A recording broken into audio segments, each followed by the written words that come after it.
When we look back at the history of the North Carolina Health and Fitness Foundation, which became Be Active North Carolina, the organization, we have to look to the roots of folks like Red Wilson, and later certainly folks like Jerry Tolley and Lee Sargent and Carla Daniel, and of course Kathy Higgins, and many executives at Blue Cross and Blue Shield of North Carolina, and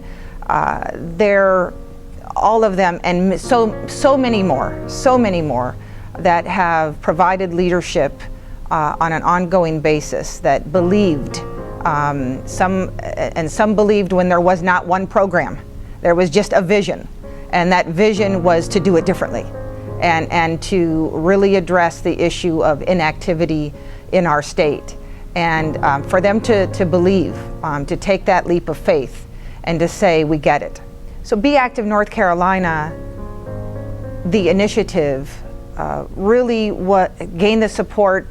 inside of state government, and then quickly outside of state government, and it was decided that the initiative would come to live at the North Carolina Health and Fitness Foundation, which had long been established as a way to support the North Carolina Governor's Council on Physical Fitness and Health, and to be more nimble and to be able to garner the resources that weren't available inside of state government. And so the initiative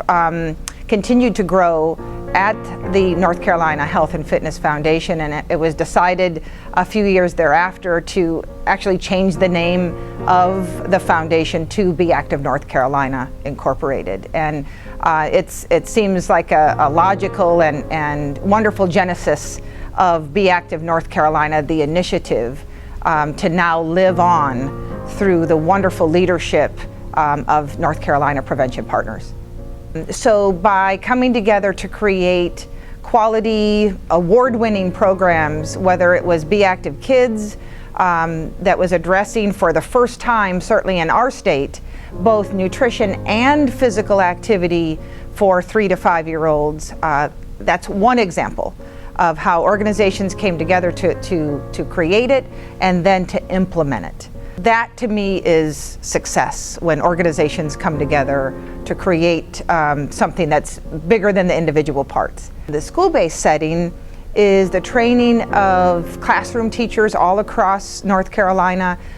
on the Healthy Active Children policy, and giving them the resources and the knowledge to implement physical activity in the classrooms. And I know at last count it was up over 40,000 teachers that were trained, not only on what Healthy Active Children policy is, but really on how to help implement and get kids more active. I have no doubt that those same leaders and many more that are working in and through North Carolina Prevention Partners will continue on that Be Active North Carolina legacy, but also grow it to even bigger and better things. I see North Carolina as, number one, continuing to lead the way at looking at the model programs and initiatives that have been developed right here in our own state. We certainly still have a long way to go to be the healthiest state in the nation. I think our state could get there. I think North Carolina could be one of the healthiest states in the nation. And the work that is being done with and through North Carolina Prevention Partners has set us on that path.